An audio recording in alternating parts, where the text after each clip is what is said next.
Hi my dear friends, welcome to job updates in Telugu YouTube channel. Friends, ఈ వీడియోలో మనము railway నుంచి వచ్చినటువంటి ఆర్పిఎఫ్ రైల్వే ప్రొటెక్షన్ ఫోర్స్ యొక్క కానిస్టేబుల్కి సంబంధించి ఏ విధంగా అప్లికేషన్ చేయాలని తెలుసుకుందాము. సో ఫ్రెండ్స్, ఇక్కడ మనకు చూసుకున్నట్లయితే ప్రతి ఒక్కరూ కూడా మనకి ఆర్ఆర్బి వైజ్గా అంటే ఆర్ఆర్బి సికింద్రాబాద్, చెన్నై ఇలా వేకెన్సీస్ని అయితే డివైడ్ చేయలేదు. దేశవ్యాప్తంగా అందరికీ కూడా ఒకే వేకెన్సీస్ అనేవి ఉంటాయి. కాబట్టి ప్రతి ఒక్కరూ కూడా ఇప్పుడు మీరు చూస్తున్నటువంటి వెబ్సైట్ ఏదైతే ఉందో ఇందులో మాత్రమే అప్లై చేసుకోవాల్సి ఉంటుంది. సో అఫీషియల్ వెబ్సైట్ లింక్ అయితే ఇక్కడ చూడండి, పైన rrbapply.gov.in ఇది అఫీషియల్ వెబ్సైట్. ఇందులోకి వచ్చే ప్రతి ఒక్కరు కూడా అప్లికేషన్ చేసుకోవాల్సి ఉంటుందన్నమాట. సో ఫస్ట్ మీరు చేయాల్సిన పని ఏంటి అంటే అకౌంట్ అనేది క్రియేట్ చేసుకోవాలండి. ఆల్రెడీ ఎవరైతే ఇంతకుముందే రైల్వే నుంచి 2 నోటిఫికేషన్లు వచ్చాయి కదా, ఏంటి అంటే అసిస్టెంట్ లోకో పైలట్ ఒక నోటిఫికేషన్ వచ్చింది, అలాగే నెక్స్ట్ నోటిఫికేషన్ వచ్చి మనకి టెక్నీషియన్, ఈ 2 నోటిఫికేషన్లు వచ్చాయి. ఇంతకు ముందు కానీ మీరు ఈ 2 నోటిఫికేషన్కి ఏదో ఒకదానికైనా అప్లై చేసి ఉంటే ఇంతకుముందే మీరు అకౌంట్ అనేది క్రియేట్ చేసుకుని ఉంటారు. అదే యూజర్ ఐడి పాస్వర్డ్ యూజ్ చేసి ఒకవేళ ఇంతకుముందు మీరు అకౌంట్ అనేది క్రియేట్ చేసుకొని ఉంటే అదే user ID and password use చేసి మీరు అప్లికేషన్ అనేది చేసుకోవచ్చు. ఇప్పుడు ఒకవేళ లేదనుకోండి, కొత్తగా మీరు ఇదే ఐడి అనేది క్రియేట్ చేసుకోవాల్సి ఉంటుందన్నమాట. అకౌంట్ అనేది క్రియేట్ చేసుకోవాలి. ఓకే. అండ్ ఈ రైల్వే ప్రొటెక్షన్ ఫోర్స్ నోటిఫికేషన్ సంబంధించి పర్సన్ విత్ డిజేబిలిటీ ఎవరైతే ఉంటారో, అంగవైకల్యం ఎవరికైతే ఉంటుందో వాళ్ళు నాట్ ఎలిజిబుల్ అని మనకి ఇక్కడ క్లియర్గా ఇవ్వడం అనేది జరిగింది. ఓకే. ఇప్పుడు ఇక్కడ ఇచ్చినటువంటి చెక్ బాక్స్ని క్లోజ్ చేయొచ్చు, లేదా ఓకే పైన క్లిక్ చేసి మనం ప్రొసీడ్ అయ్యే అవకాశం అయితే ఉంటుంది. ఇక్కడ మనం చూసుకున్నట్లయితే ఇక్కడ ఫస్ట్ మనకి అడిగింది ఏంటి అంటే నేను ఫస్ట్ ఇప్పుడు రిజిస్ట్రేషన్ మాత్రమే చేస్తున్నానండి, అకౌంట్ అనేది క్రియేట్ చేస్తున్నాను. అప్లికేషన్ అనేది తర్వాత ఉంటుంది. అది ఎవరికైనా ఇప్పుడు రిజిస్ట్రేషన్ ఆల్రెడీ ఉన్న వాళ్ళు మీరు డైరెక్ట్గా అప్లికేషన్ ఏ విధంగా చేయలేదానికి స్కిప్ అయితే సరిపోతుంది అనమాట. సో ఇక్కడ ఫస్ట్ మనకి అడిగిన క్వశ్చన్ ఏంటి అంటే నేషనాలిటీ ఏంటి అంటున్నారు. ప్రతి ఒక్కరు ఇండియన్ మాత్రమే సెలెక్ట్ చేసుకోవాల్సి ఉంటుంది. ఇక్కడ ఫుల్ నేమ్ అనేది ఇవ్వడం జరిగిందండి. అది కూడా దేని ప్రకారం ఉండాలి అంటే మెట్రికులేషన్ అంటే 10th క్లాస్ సర్టిఫికేట్లో మీ పేరు ఏ విధంగా ఉంటుందో ఆ విధంగానే ఇక్కడ ఇవ్వాలి. అలాగే ఇచ్చినటువంటి పేరుని మళ్ళీ ఇక్కడ పక్కలో దాన్ని కూడా టైప్ చేయాల్సి ఉంటుందన్నమాట. Next, are you changed your name, ఇంతకుముందు ఎప్పుడైనా మీ పేరును చేంజ్ చేశారా అని అడుగుతున్నారు. ఒకవేళ చేసి ఉంటే ఎస్ అని నొక్కండి. ఎస్ అని నొక్కితే ఇక్కడ కొంచెం మనకి గెజిటెడ్ నోటిఫికేషన్, లీగల్ డాక్యుమెంట్స్ అవన్నీ కూడా మీరు ఆ డాక్యుమెంట్ వెరిఫికేషన్ అప్పుడు అప్లోడ్ ఇవ్వవలసి ఉంటుంది. మనకి అది చూసుకోవాల్సి ఉంటుంది మీరు. ఓకే. సో నెక్స్ట్ నో అని సెలెక్ట్ చేసుకుంటే ఏం డాక్యుమెంట్స్ ప్రూఫ్స్ అనేవి చూపించాల్సిన అవసరం అనేది లేదు. నెక్స్ట్ డేట్ ఆఫ్ బర్త్ మీరు ఇక్కడ సెలెక్ట్ చేసుకోవాలి. డేట్ ఆఫ్ బర్త్ సెలెక్ట్ చేసుకునేటప్పుడు ఇక్కడ మనకి క్యాలెండర్ సింబల్ ఉంది కదా, దానిపైన క్లిక్ చేసి ఇక్కడ పైన దీనిపైన ఇక్కడ ఇయర్ ఉంది కదా, దానిపైన క్లిక్ చేస్తే మనకి ఇక్కడ ఇయర్స్ అన్నీ రావడం జరుగుతుంది. So me date of birth year ఏంటి అండ్ మంత్ ఏంటి అనేది ఇక్కడ పక్కన స్క్రోల్ చేస్తే మంత్స్ వస్తాయి, దాన్ని సెలెక్ట్ చేసుకోవచ్చు. ఓకే. ఈ విధంగా మన డేట్ ఆఫ్ బర్త్ సెలెక్ట్ చేసుకొని ఇక్కడ రీటైప్ డేట్ ఆఫ్ బర్త్ అంటున్నారు, అక్కడ మనం టైప్ చేయాలి. డేట్ ఆఫ్ బర్త్ అనేది టైప్ చేయాల్సి ఉంటుందన్నమాట. So me date of birth ఏదైతే ఉంటుందో దాన్ని ఇక్కడ మీరు టైప్ చేయాలి ఈ విధంగా. నెక్స్ట్ జెండర్ ఏంటి, మేలా ఫిమేలా, ఇక్కడ నేను ఓకే జెండర్ ఏంటి మేలా ఫీమేల్ అనేది మీరు ఇక్కడ సెలెక్ట్ చేసుకోవాలి. నెక్స్ట్ రీసెలెక్ట్ అంటున్నారు, మళ్ళీ మేలా ఫీమేల్ అనేది మీరు సెలెక్ట్ చేసుకోవాలి. నెక్స్ట్ ఫాదర్ నేమ్, మీ 10th క్లాస్ సర్టిఫికేట్లో మీ ఫాదర్ నేమ్ ఏ విధంగా ఉందో ఆ విధంగానే ఇవ్వండి. అలాగే ఇక్కడ మళ్ళీ మీ ఫాదర్ నేమ్ టైప్ చేయాలి. నెక్స్ట్ వచ్చి మనకి మదర్స్ నేమ్, మీ 10th క్లాస్ సర్టిఫికేట్లో మదర్ నేమ్ ఏ విధంగా ఉందో అదే ఇవ్వండి. అలాగే రీటైప్ మదర్ నేమ్ ఇక్కడ టైప్ చేయాలి. నెక్స్ట్ ఇక్కడ ఇది చాలా ఇంపార్టెంట్ అండి, ఆధార్ వెరిఫికేషన్ అనేది మనకి ఇంపార్టెంట్. ఇక్కడ మీ యొక్క ఆధార్ కార్డ్ నెంబర్ ఎంటర్ చేయండి. ఎంటర్ చేసి వెరిఫై యూజింగ్ ఆధార్ అని కొట్టండి. కొడితే మీకు ఇక్కడ బాక్స్ అనేది రావడం జరుగుతుంది. అందులో ఒక సైడు మీరు పైన ఇచ్చినటువంటి డీటెయిల్స్ ఏవైతే ఉన్నాయో మన పేరు, మన డేట్ ఆఫ్ బర్త్, మన ఫాదర్ నేమ్ కానీ ఇచ్చాము కదా, అవన్నీ ఇక్కడ ఒక పక్క డిస్ప్లే అవుతాయి. ఇంకొక పక్క చెక్ బాక్స్ అనేది ఉంటుంది, దానిపైన క్లిక్ చేస్తే ఇటు పక్క ఉన్న మనం ఫిల్ చేసినటువంటి డీటెయిల్స్ అన్నీ కూడా ఇటుపక్క కాపీ అవ్వడం జరుగుతుంది. అక్కడ మనము ఆధార్ని వెరిఫై అనేది చేసుకోవచ్చు. నెక్స్ట్ కాంటాక్ట్ డీటెయిల్స్ అండి. ఈ కాంటాక్ట్ డీటెయిల్స్లో మనకి ఓటీపీస్ అనేవి జనరేట్ చేసుకోవాలి. ఫస్ట్ మీరు ఇక్కడ మీ యొక్క ఈమెయిల్ అడ్రస్ అనేది ఎంటర్ చేయాలి. ఈమెయిల్ అడ్రస్ ఎంటర్ చేసి జనరేట్ ఈమెయిల్ ఓటీపీ అని కొడితే మీ ఈమెయిల్ ఐడికి ఒక ఓటీపీ రావడం జరుగుతుంది. ఆ ఓటీపీని మీరు ఇక్కడ ఎంటర్ చేయాలి. దాని తర్వాత మీ యొక్క మొబైల్ నెంబర్ అనేది ఇక్కడ ఎంటర్ చేయాలి. మొబైల్ నెంబర్ ఎంటర్ చేసి జనరేట్ మొబైల్ ఓటీపీ పైన క్లిక్ చేస్తే మొబైల్ నెంబర్కి ఒక ఓటీపీ వస్తుంది, దాన్ని ఇక్కడ మీరు ఎంటర్ చేయాలి. ఎంటర్ చేస్తేనే వెరిఫై అనేది అవడం జరుగుతుంది. Next create password. Password create చేసేటప్పుడు మీరు తప్పనిసరిగా కొన్ని గుర్తుపెట్టుకోవాలి. ఏంటంటే మీ పాస్వర్డ్లో తప్పనిసరిగా క్యాపిటల్ లెటర్ అనేది ఒకటి ఉండాలి. ఉండాలి. నెక్స్ట్ స్మాల్ లెటర్ అనేది ఒక తప్పనిసరిగా ఉండాలి. అలాగే స్పెషల్ క్యారెక్టర్ ఉండాలి, నెంబర్ కూడా ఉండాలి. సో సింపుల్గా ఏ విధంగా పాస్వర్డ్ పెట్టుకోవాలి, ఫర్ ఎగ్జాంపుల్ నా పేరు పవన్ అనుకోండి. సో ఫస్ట్ లెటర్ పి అనేది క్యాపిటల్ పెడతాను, తర్వాత ఏ అనేది స్మాల్ అన్ని, తర్వాత స్మాల్ పెట్టి దాని తర్వాత @ సింబల్ ఇచ్చి 1 2 3 ఇప్పుడు మొత్తం మనకి క్యాపిటల్ లెటర్ రావడం జరిగింది, స్మాల్ లెటర్ వచ్చింది, స్పెషల్ క్యారెక్టర్ వచ్చింది, నెంబర్ వచ్చింది. ఈ విధంగా మనకి అన్నీ కూడా అందులో రావడం జరిగింది. కాబట్టి మీరు ఈ విధంగా పాస్వర్డ్ అనేది సెట్ చేసుకోవాలి. నెక్స్ట్ ఇక్కడ ఎంటర్ క్యాప్చా కోడ్ అని ఇచ్చారు. సో మనకి క్యాప్చా కోడ్ అంటే ఇక్కడ ఈ నెంబర్ అనేది మనకు కనబడుతుంది కదా, దీన్ని ఇక్కడ మీరు ఎంటర్ చేయాలి. మీకు వేరే కోడ్ అనేది ఉంటుంది, ఒక్కొక్కరికి ఒక్కొక్క కోడ్ ఉంటుంది. ఒకవేళ మీకు సరిగా కనపడలేదు అనుకోండి, ఇక్కడ మనకి రిఫ్రెష్ బటన్ ఉంది కదా, దానిపైన క్లిక్ చేస్తే కొత్త కోడ్ అనేది రావడం జరుగుతుంది. దాన్ని మీరు ఇక్కడ ఎంటర్ చేసుకోవచ్చు. నెక్స్ట్ ఇక్కడ ప్రివ్యూ అండ్ క్రియేట్ అనే అకౌంట్ ఉంది కదా, దానిపైన క్లిక్ చేసి మీరు మీ అకౌంట్ని ఒకసారి మొత్తం ఇచ్చిన డీటెయిల్స్ అన్ని కరెక్ట్గా ఉన్నాయో చూసుకోండి ఫస్ట్ నుంచి స్టార్టింగ్ వరకు. తర్వాత క్రియేట్ అనే అకౌంట్ పైన క్లిక్ చేసి అకౌంట్ అనేది క్రియేట్ చేసుకోండి. ఇప్పుడు అకౌంట్ క్రియేట్ చేస్తేనే మన ఈమెయిల్ ఐడికి యూజర్ ఐడి అండ్ పాస్వర్డ్ అనేది వస్తాయి. ఇప్పుడు ఇక్కడ పైన మనకి లాగిన్ హియర్ అనేది కదా, ఇక్కడ కానీ లేదా మనం స్టార్టింగ్లో వెబ్సైట్లోకి వచ్చాం కదా, అది కూడా చూపిస్తాను మీకు.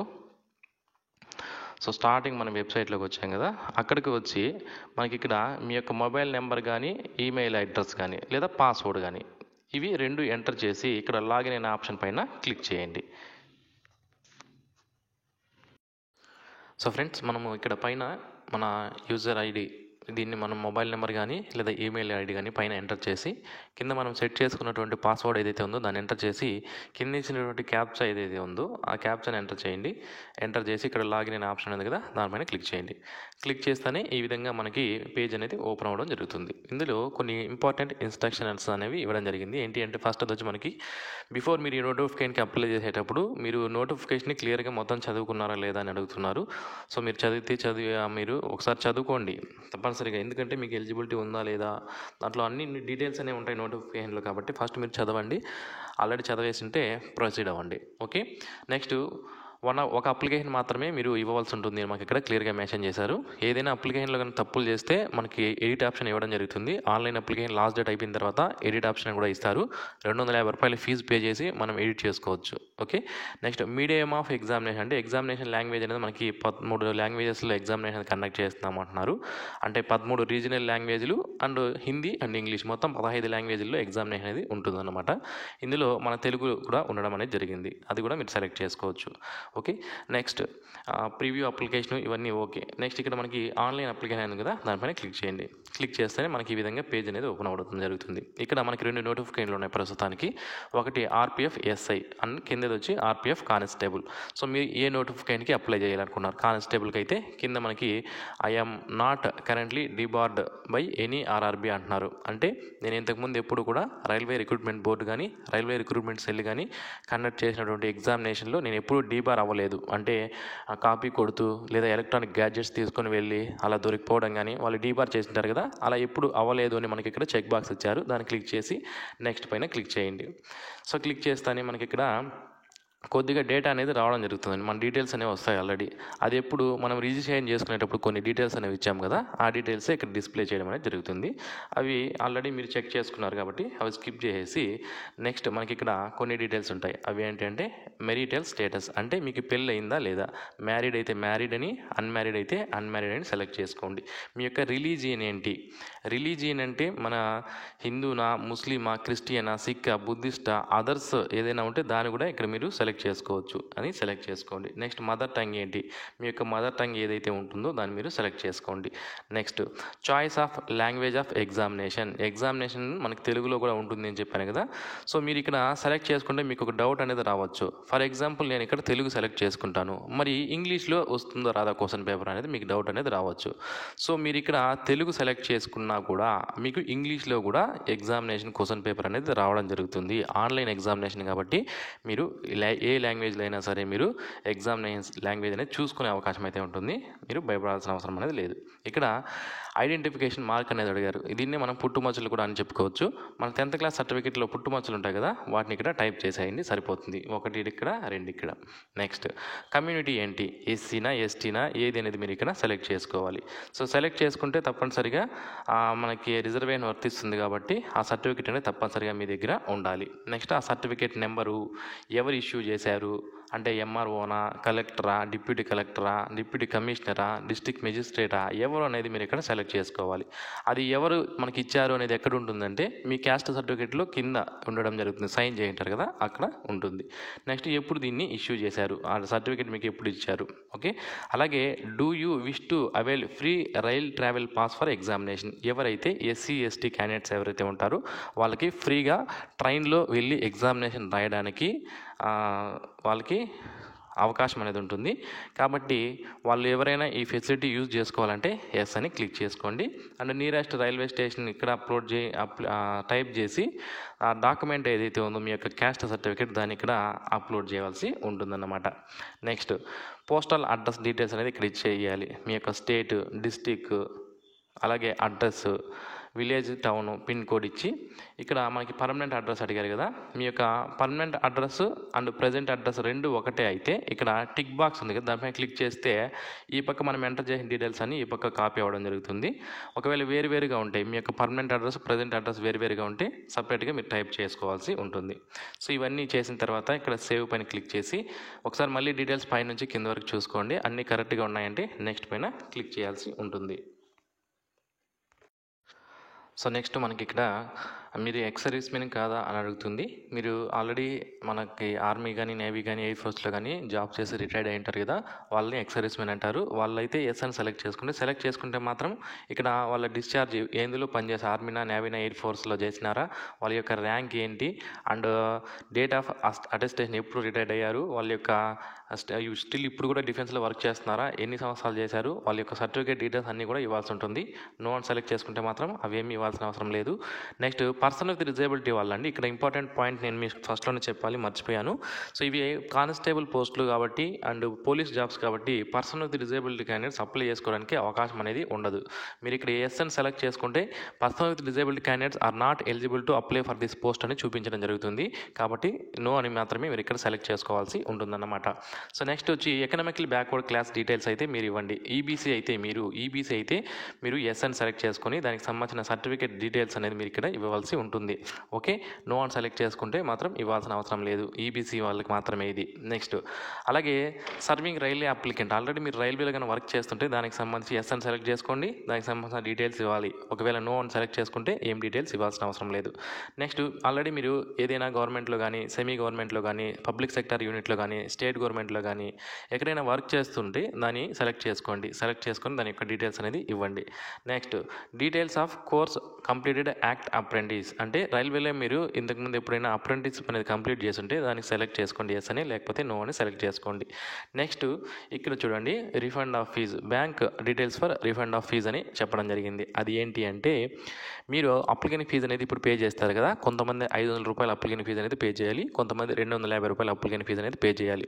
అప్లికేషన్ ఫీజు పే చేసిన తర్వాత ఎగ్జామినేషన్ కండక్ట్ చేశారు కదండి, ఆ ఎగ్జామినేషన్కి మీరు అటెండ్ అవుతే మీ యొక్క ఫీజు అనేది రిఫండ్ ఇస్తారు. 500 రూపాయల అప్లికేషన్ ఫీజు పే చేసిన వాళ్ళకి 400 రిఫండ్ ఇస్తారు. 250 రూపాయల అప్లికేషన్ ఫీజు అనేది పే చేసిన వాళ్ళకి 250 రూపాయలు మీ యొక్క బ్యాంక్ అకౌంట్కి వేసేయడం అనేది జరుగుతుంది. సో దానికి సంబంధించి మీరు మీ యొక్క అకౌంట్ హోల్డర్ నేమ్, అంటే మీ యొక్క పేరు పాస్బుక్లో ఉంటుంది కదా, బ్యాంక్ పాస్బుక్లో అకౌంట్ హోల్డర్ నేము, అకౌంట్ నెంబరు, మళ్ళీ ఇక్కడ అకౌంట్ నెంబర్ ఎంటర్ చేసి ఐఎఫ్ఎస్సి కోడ్ ఎంటర్ చేసి కన్ఫర్మ్ చేసుకొని bank name and bank address ఇక్కడ ఆటోమేటిక్గా రావడం జరుగుతుంది. సో ఇవి చూసుకోవాల్సి ఉంటుందన్నమాట. ఓకే, చూసుకొని ఇక్కడ సేవ్ అండ్ నెక్స్ట్ పైన మీరు క్లిక్ చేయాల్సి ఉంటుంది. సో నెక్స్ట్ పైన క్లిక్ చేస్తే మనకి ఇక్కడ ఎడ్యుకేషనల్ క్వాలిఫికేషన్ డీటెయిల్స్ అనేది అడగడం జరుగుతుందండి. ఈ ఎడ్యుకేషనల్ క్వాలిఫికేషన్ డీటెయిల్స్లో మనకి క్వాలిఫికేషన్ కానిస్టేబుల్ పోస్ట్ కాబట్టి ఇక్కడ మనకి 10th క్లాస్ డీటెయిల్స్ అనేది మీరు ఇక్కడ ఎంటర్ చేయాలి. ఇక్కడ మనకి స్టేట్ అనేది అడగడం జరుగుతుంది. మీ యొక్క స్టేట్ ఏంటి సెలెక్ట్ చేసుకోండి. ఆంధ్రప్రదేశ్, తెలంగాణ ఏదైతే అది మీరు సెలెక్ట్ చేసుకోవాల్సి ఉంటుంది. సెలెక్ట్ చేసుకున్న తర్వాత ఇక్కడ డిస్ట్రిక్ట్ అనేది ఉంటుంది, దాన్ని సెలెక్ట్ చేసుకోవాలి. నెక్స్ట్ బోర్డు ఏంటి, ఈ బోర్డు ఏంటి అంటే మనకి 10th క్లాస్ సర్టిఫికేట్లో పైన బోర్డు ఉంటుందండి. State board of secondary education అని, పక్కలో ఆంధ్రప్రదేశ్ అని, తెలంగాణ అని ఉంటుంది. సో మీరు ఏ బోర్డు కింద పాస్ అయి ఉంటారో 10th క్లాస్, ఆ బోర్డుని మీరు ఇక్కడ టైప్ చేయాల్సి ఉంటుంది. డేట్ ఆఫ్ పాసింగ్ అంటే మన 10th క్లాస్ సర్టిఫికేట్లో మీరు ఎప్పుడు పాస్ అయ్యారు అనేది ఉంటుంది. ఒకవేళ డేట్ లేకపోతే ఏదైనా ఒక డేట్ వేసి మీ మంత్ అనేది మాత్రం కరెక్ట్గా సెలెక్ట్ చేసుకోవాలి. నెక్స్ట్ రోల్ నెంబర్, మీ 10th క్లాస్ రోల్ నెంబర్ ఏదైతే ఉంటుందో దానికి ఇక్కడ మీరు ఎంటర్ చేయాల్సి ఉంటుంది. అడిషనల్ క్వాలిఫికేషన్స్ ఏమైనా ఉంటే ఇక్కడ యాడ్ చేసుకోవచ్చు. అడిషనల్ క్వాలిఫికేషన్లు చూడండి, మనకి ఏదైనా మనకి ఇక్కడ చూపించడం లేదు, బట్ ఇదే కూడా సరిపోతుంది. దీన్ని స్కిప్ చేసేయండి. నెక్స్ట్ పైన క్లిక్ చేయండి. క్లిక్ చేస్తే మనకి ఇక్కడ కొన్ని డీటెయిల్స్, మనము ఫోటో అండ్ సిగ్నేచర్ రెండు అప్లోడ్ చేయాల్సి ఉంటుంది. ఫోటో సైజ్ చూడండి, మనకి ఇక్కడ 30 KB నుంచి 70 KB మధ్యలో ఉండాలండి ఫోటో. అండ్ సిగ్నేచర్ వచ్చి 30 KB నుంచి 70 KB మధ్యలో, రెండు ఒకే సైజు ఉండాలి. కాకపోతే హైట్ అండ్ విడ్త్లో డిఫరెన్స్ అనేది ఉంటుంది. అది ఏంటి అంటే ఫోటో సైజ్ అనేది 320 పిక్సెల్స్ ఇంటూ 240 పిక్సెల్స్ అనేది ఉండాలి. అండ్ సిగ్నేచర్ అనేది మనకి 60 పిక్సెల్స్ ఇంటూ 140 పిక్సెల్స్ అనేది మనకి ఇక్కడ సైజెస్ అనేది ఇచ్చారు. ఈ సైజ్ ప్రకారం అప్లోడ్ చేస్తేనే మనకి ఇక్కడ తీసుకోవడం జరుగుతుంది. కాబట్టి శాంపుల్ మనకి ఇక్కడ ఇచ్చారు, ఏవి రిజెక్ట్ చేస్తారు చూడండి. శాంపుల్ ఫర్ రిజెక్టెడ్ ఫొటోస్ అంటే ఈ విధంగా మనం అద్దాలు పెట్టుకొని, హెయిర్ ఈ విధంగా మనకు కళ్ళు కనపడకుండా, బ్యాక్గ్రౌండ్ బాగా లేకుండా, క్యాప్ పెట్టుకొని కానీ, మరీ క్లోజ్గా చూసుకోండి. ఈ విధంగా మరీ దూరంగా ఫుల్ ఫోటోలు అప్లోడ్ చేయడము, ఈ విధంగా ఉంటే సెల్ఫీలు అప్లోడ్ చేయడము, గ్రూప్ ఫోటోలు అప్లోడ్ చేయడము, బ్లర్గా ఉండడము, ఫేస్ నాట్ విజిబుల్గా ఉండడం, ఒక సైడ్కి ఉండడము, ఇవన్నీ కూడా రిజెక్ట్ చేయడం అనేది జరుగుతుంది. కాబట్టి ఫోటోషాప్కి వెళ్ళి మీరు ఇక్కడ పాస్పోర్ట్ సైజ్ అనేది తీపించుకొని దాన్ని మాత్రమే మీరు ఇక్కడ అప్లోడ్ చేయాల్సి ఉంటుందన్నమాట. ఓకే, సో ఇది అప్లోడ్ చేసిన తర్వాత సేవ్ అండ్ నెక్స్ట్ పైన క్లిక్ చేయండి. సో నెక్స్ట్ పైన క్లిక్ చేసి మనకి ఫోటో అండ్ సిగ్నేచర్ అప్లోడ్ చేసిన తర్వాత నెక్స్ట్ పైన క్లిక్ చేస్తే ఈ విధంగా పేజ్ ఓపెన్ అవుతుంది. ఇక్కడ మనకి డిక్లరేషన్ అనేది ఉంటుంది. సో ఇంతకుముందు మనకి ఈ డిక్లరేషన్ ఫస్ట్ దాన్ని ఇచ్చేసాము. ఆర్ఆర్బీ కానీ ఆర్ఆర్సీలో కానీ మేము ఇంతకుముందు ఎప్పుడు డీబార్ కాలేదని ఇచ్చేసాము. ఇప్పుడు రైల్వే రిక్రూట్మెంట్ బోర్డు మన యొక్క స్కోర్ ఏదైతే వచ్చి ఉంటుందో, మనం తెచ్చుకున్న మార్క్స్ ఏవైతే ఉంటాయో అది ఇతర ప్రైవేట్ ఆర్గనైజేషన్స్తో షేర్ చేయొచ్చా అని అడుగుతుంది. షేర్ చేయొచ్చు అని మనకి ఇక్కడ క్లిక్ చేసుకోండి. నెక్స్ట్ ఎలిజిబిలిటీ క్రైటీరియా అన్నీ నేను చూసుకున్నాను, ఇప్పుడు నేను అప్లై చేసుకోవచ్చు, అన్నీ కూడా నా ఓన్గా నేను చేసుకుంటున్నాను అనే దానిపైన మీరు ఇక్కడ I have here by declare that ఉంది కదా, దానిపైన కూడా క్లిక్ చేసేసి ప్రివ్యూ అప్లికేషన్ పైన మీరు క్లిక్ చేయాల్సి ఉంటుంది. ప్రివ్యూ అప్లికేషన్ పైన క్లిక్ చేస్తే ఈ విధంగా మీకు పేజ్ అనేది ఓపెన్ అవ్వడం జరుగుతుంది. ఇదంతా ఏంటి అంటే మనం ఆల్రెడీ ఏదైతే మనం డీటెయిల్స్ అనేది ఎంటర్ చేసామో అవన్నీ కూడా ఇక్కడ ఉన్నాయి. సో ఇంతకుముందు స్టార్టింగ్ నుంచి మనం ఏదైతే చేసామో అవన్నీ కూడా మన అప్లికేషన్ అనేది ఇక్కడ వచ్చేసింది.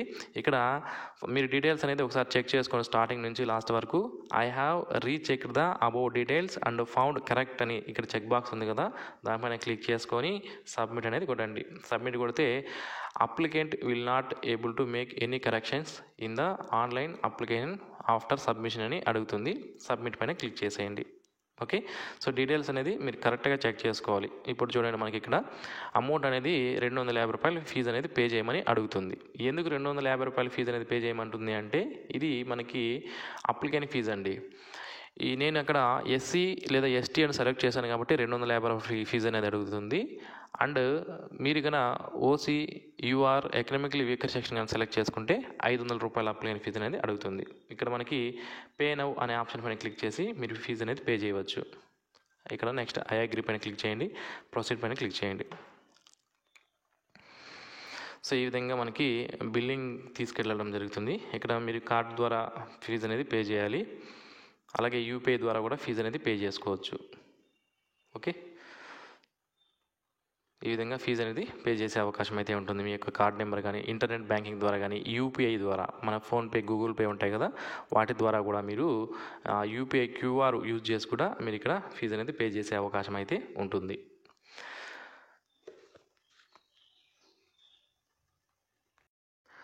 సో ఫీజు పే చేయడం కంప్లీట్ అయిన తర్వాత మనకి ఇక్కడ అప్లికేషన్ హిస్టరీ పైన క్లిక్ చేస్తే ఈ విధంగా మనకి రావడం జరుగుతుంది. ఇక్కడ రిజిస్ట్రేషన్ నెంబర్ ఉంటుంది, మీరు ఏ పోస్ట్కి అప్లై చేశారనేది ఇక్కడ ఉంటుంది. ఫీజు అప్లికేషన్ స్టేటస్ అంటే అప్లికేషన్ అనేది మనకి పేమెంట్ ప్రాసెసింగ్లో ఉంది కాబట్టి నాది ఇంకా నాకు ఇక్కడ పేమెంట్ ప్రాసెసింగ్ అని చూపిస్తుంది. ఒకవేళ పేమెంట్ అనేది అయిపోతే పేమెంట్ సక్సెస్ఫుల్ అని రావడం జరుగుతుంది. సో ఇక్కడ మోడిఫికేషన్ అనేది మనకి అప్లికేషన్లు ఏమన్నా మీరు ఎడిట్ చేసుకోవాలంటే మనకి ఆన్లైన్ అప్లికేషన్ లాస్ట్ డేట్ అయిపోయిన తర్వాత ఇక్కడ స్టేటస్ అనేది ఓపెన్ అవుతుంది, అప్పుడు మీరు చేసుకోవాల్సి ఉంటుంది. దాని యొక్క స్టేటస్ మీరు ఇక్కడ చూపిస్తుంది. ఏం తప్పులు లేకపోతే ఏం చేయాల్సిన అవసరం లేదు. పేమెంట్ ఇంకా నేను చేయలేదు కాబట్టి పే నౌ అని ఇక్కడ అడుగుతుంది, పేమెంట్ ప్రాసెసింగ్లో ఉంది అది. నెక్స్ట్ వెరిఫై పేమెంట్ అని ఉంటుంది, ఇక్కడ వెరిఫై చేసుకోవచ్చు. వ్యూ అప్లికేషన్, మన అప్లికేషన్ అనేది ఇక్కడ చూసుకునే అవకాశం అయితే ఉంటుంది. దీనిపైన క్లిక్ చేసి ఇంకా పేమెంట్ అనేది ప్రాసెసింగ్లో ఉంది కాబట్టి ఇక్కడ అప్లికేషన్ చూపించలేదు, పేమెంట్ హిస్టరీ అనేది ఇక్కడ మనకి చూపిస్తుంది. ఓకే, అదేవిధంగా మళ్ళీ మీరు ఎస్ఐకి అప్లై చేయాలనుకుంటే కూడా సేమ్ ప్రాసెస్లోనే అప్లికేషన్ అనేది చేసుకోవచ్చు అన్నమాట. ఓకే, సో ఇది ఫ్రెండ్స్ ఈ నోటిఫికేషన్ సంబంధించి. అప్లికేషన్ మీరు ఇక్కడ డౌన్లోడ్ చేసుకోవచ్చు, డోంట్ వరీ. మీరు లాగౌట్ అయిపోయిన తర్వాత మళ్ళీ లాగిన్ అయ్యి కూడా ఇక్కడ అప్లికేషన్ అనేది ఇక్కడ మనకి ఐ సింబల్ ఉంది కదా, దీనిపైన క్లిక్ చేసి అప్లికేషన్ అనేది డౌన్లోడ్ చేసుకునే అవకాశం అయితే ఉంటుంది. ఓకే, ఇది ఫ్రెండ్స్ ఈ నోటిఫికేషన్ సంబంధించినటువంటి పూర్తి వివరాలు. ఏ విధంగా అప్లై చేసుకోవాలనేది కూడా తెలియజేశాను. నోటిఫికేషన్ యొక్క వివరాలు కావాలనుకుంటే లింక్ వీడియో కింద డిస్క్రిప్షన్లో ఇచ్చాను, ఒకసారి చెక్ చేయండి. And thanks for watching this video. ఈ వీడియో మీకు నచ్చినట్లయితే లైక్ చేయండి, మీ ఫ్రెండ్స్కి షేర్ చేయండి. Thank you, have a nice day.